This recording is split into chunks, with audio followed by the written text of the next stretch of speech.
Dorothy could sense the romantic tension between Chad and Celia from across the room. She then wondered how a woman like Celia, after having a child with another man, could seduce such a catch with Chad.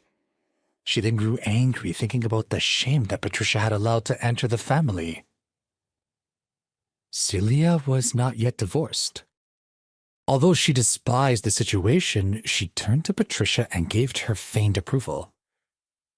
"He appears to be a good young man with a good spirit. I like him." "But you already have a son-in-law," she added to herself silently. She then said aloud, "Sister, in the future you should stop scolding Chase. I think he is a good young man with a firm character. I mean, although he doesn't have any money, he's always been pragmatic." Patricia grew skeptical. It was as if her sister didn't want Chase and Celia to get a divorce. What was she angling at? "I wouldn't mind if they got divorced." She shrugged and glanced at Chase. Dorothy watched as his face fell. She quickly changed the topic.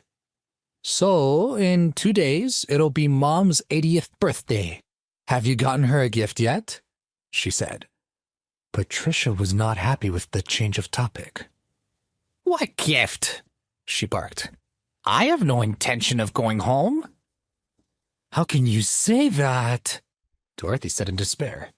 "Mom hasn't had a birthday party in over 10 years. It wasn't easy to get her to agree to it. She'll be upset if you don't come." Patricia knew that there was an unsaid conversation happening between them. Dorothy wanted her to come home so that she could show off and impress their parents. "Compared to Patricia, isn't Dorothy just amazing?" they would say. Plus, she would have bet anything that Dorothy had already purchased an elaborate gift that was sure to be more expensive than anything she could afford. Dorothy spoke up again. "You must come home. She's 80 and not getting any younger. Plus, wouldn't it be good to go home and see everyone again?" Patricia sighed but said nothing. She knew very well that her mother's birthday was just a reason for the entire family to get together. And when the family got together, popular topics of discussion included how much they earned in the past year, how many houses they owned, how much their children made, where they worked, who they were married to, how many children they had, and so on. She couldn't bear it any longer when she thought about attending. How she'd have to talk about Celia and Chase's marriage and the health of their daughter. How poor Chase was and how Celia had to work at her horrid job. Just thinking about it caused her to feel so embarrassed. "Forget it," she said again. "I really don't want to go home." Chase, who was watching the interaction, grew increasingly annoyed. He could see the disapproval and condescension of Dorothy's face. It had been there for the moment she walked through the door. All that mattered to her was her superiority, her wealth.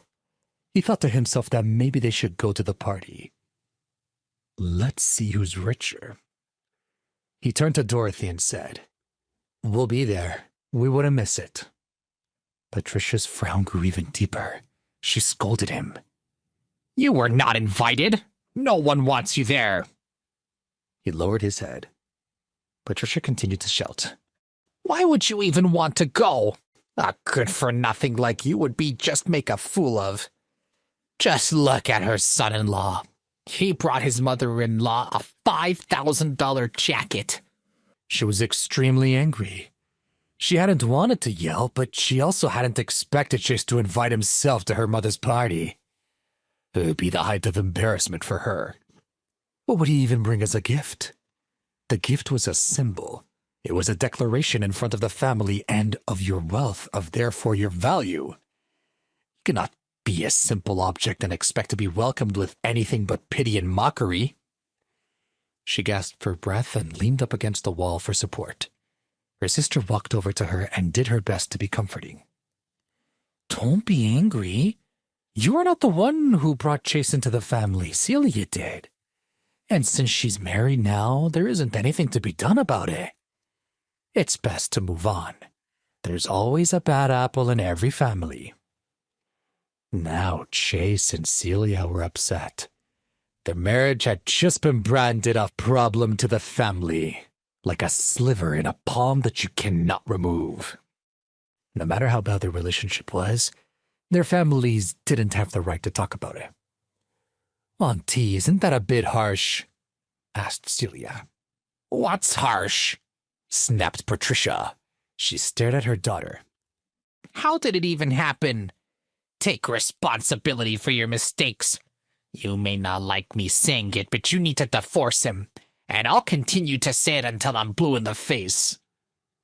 Celia gritted her teeth and snarled. "Mom, stop talking." Stop talking? Patricia's temper rose. How dare you to tell me to stop talking? Think about what this good-for-nothing has done for you. It has been almost 4 years.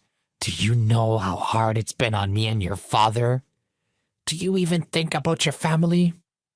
My family? Celia was now screaming. What about mine? You've never been accepting of Chase.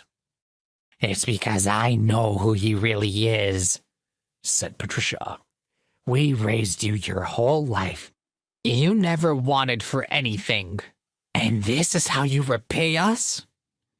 Celia was on the verge of tears.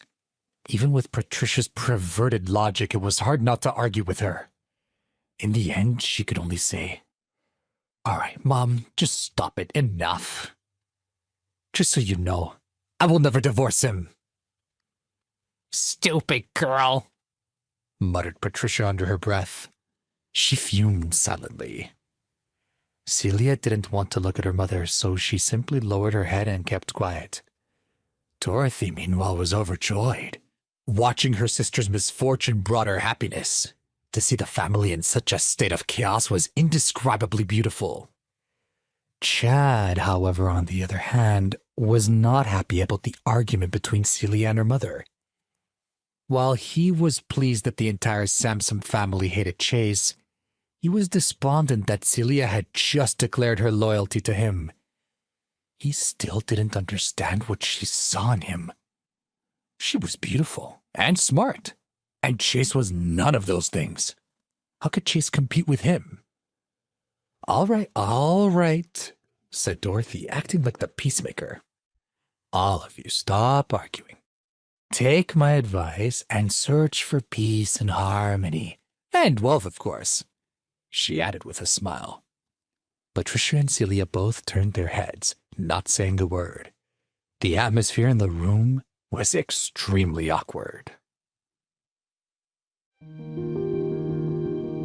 Please subscribe to the Pocket FM YouTube channel and press the bell icon for instant notification. Check out our channel for more such exciting shows.